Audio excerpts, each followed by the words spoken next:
Welcome to my channel. आज हम करते हैं रियल नंबर्स। चलिए स्टार्ट करते हैं। देखो, पहले तो हमें पता होना चाहिए कि रियल नंबर्स होते क्या हैं। रियल नंबर्स के अंदर रैशनल और इरेशनल दोनों टाइप के होते हैं। अब रैशनल कौन से होते हैं, इरेशनल कौन से होते हैं? चलिए, रैशनल नंबर जो p बाई क्यू की फॉर्म में लिखे जाते हैं। रैशनल नंबर कौन से होते हैं? जो p बाई क्यू की फॉर्म में होते हैं। p और q दोनों ही हमारे क्या होते हैं? इंटीजर। p और q दोनों हमारे क्या होते हैं? इंटीजर।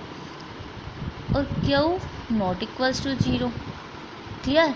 रैशनल यानी कि 2/1 is rational number.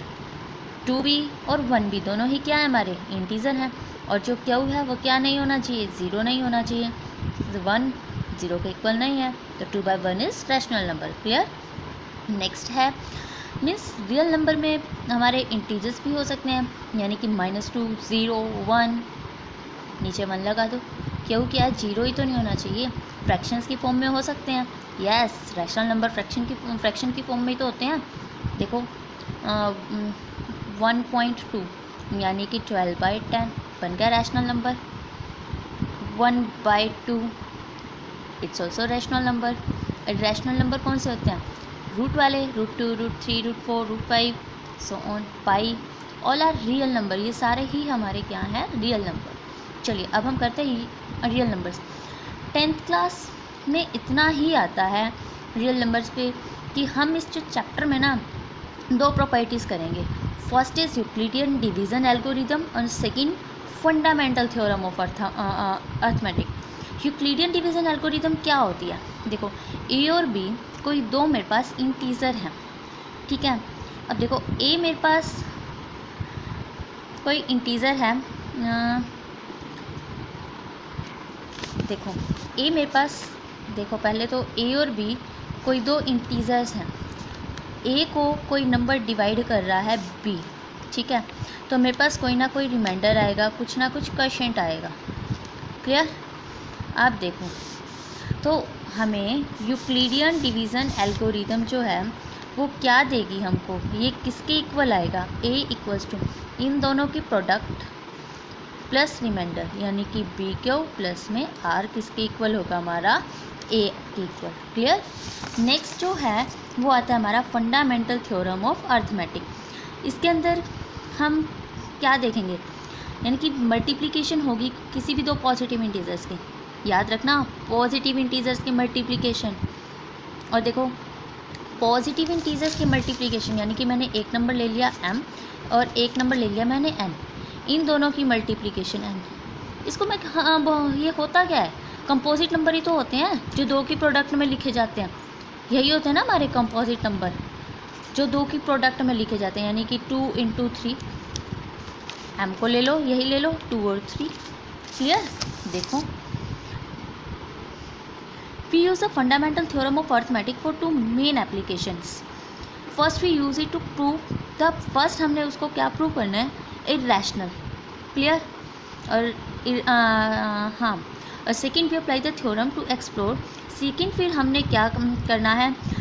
when exactly the decimal expansion of a rational number को terminate, sorry, rational number is terminating, and when it is non-terminating repeating, we do so by looking at prime factorization of the denominator q of p by q। तब हम किसको देखेंगे?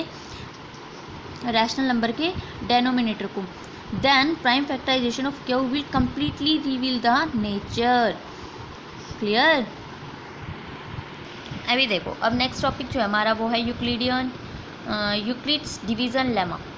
अभी मैंने बताया है दो कोई हमारे पास पॉजिटिव इंटीजर हैं, ए और बी ही मान लिया, और ए और बी जो है कोई यूनिक ए और बी यानी कि ए को डिवाइड कर रहा है कोई दूसरा नंबर, यानी कि वो हमने बी ही ले लिया।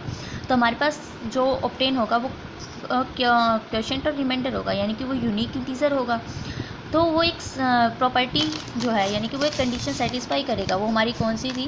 दिस, ठीक है, a equals to b q plus are.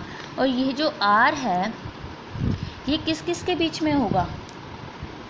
देखो ये जो r है ये किस किस के बीच में होगा, 0 से b के बीच में। क्लियर। अब देखो हमने इसमें करना क्या है, इन क्वेश्चंस में बहुत इजी है, बहुत ही इजी है। हाँ देखो एक ये जो है ये देख लो, एल्गोरिदम वेल डिफाइंड स्टेप है। देखो मैं इसे प्रोसीजर बताती हूँ एल्गोरिदम का क्या होता है। एल्गोरिदम जब भी हम सॉल्व करते हैं, सबसे पहले स्टार्ट मीन्स स्टेप वाइज चलना होता है, फिर सम करना होता है तो सम, देन उसकी प्रोसेसिंग ऐसे करके होती है, यानी कि वेल डिफाइंड स्टेप्स होते हैं। Clear. Procedure for solving a type of problem. और जो एल्गोरिदम वर्ड है फ्रॉम द नेम कि कहाँ से आया, कौन सी सेंचुरी में आया, ये दिया हुआ है। 9th century, Persia mathematician Al Khwarizmi. Clear. Word algebra is derived from a book he wrote called हिसाब अल जबर अल मुकाबला।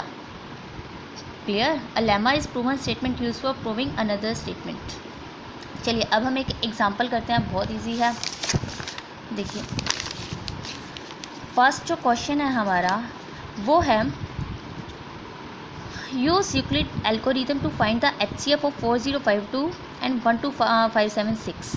12576 छोटा नंबर बाहर 4052 डिवाइड कर दो, 3 पे जाएगा, क्या आएगा 12156, कितना बचेगा 420। जब तक रिमाइंडर हमारा 0 नहीं आता तब तक हमारी प्रोसेसिंग करती रहनी है। फिर इसको अंदर लिख दो। अब कितने पे जाएगा, अब जाएगा हमारा बताओ 9 पे। तो क्या आ जाएगा हमारा 9 0 ज़ा 0, 9 2 ज़ा 18, 1 कैरी, 9 1 ज़ा 9। Wait now we will come 420 किस पे जाएगा, ये 4052 9 पे, तो यहाँ आएगा हमारा 3780। माइनस कर दो, क्या आ जाएगा हमारा 272। जब तक हमारा रिमाइंडर 0 नहीं आ जाता या फिर उससे बड़ा नहीं आ जाता तो हम तब तक हमने सोल्व करते रहना। अब 420 अंदर, अब कितने पे जाएगा 1 जा पे 272, 10 में से 2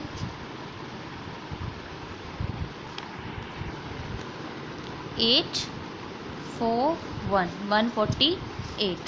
अब 272 कर दो, 148 कितने पे जाएगा,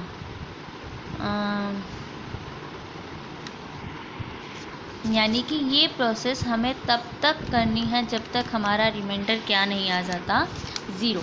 देखो आ गया इसमें हमारा रिमाइंडर 0। लास्ट में हम क्या कर रहे हैं, प्लस रिमाइंडर को ही तो कर रहे हैं।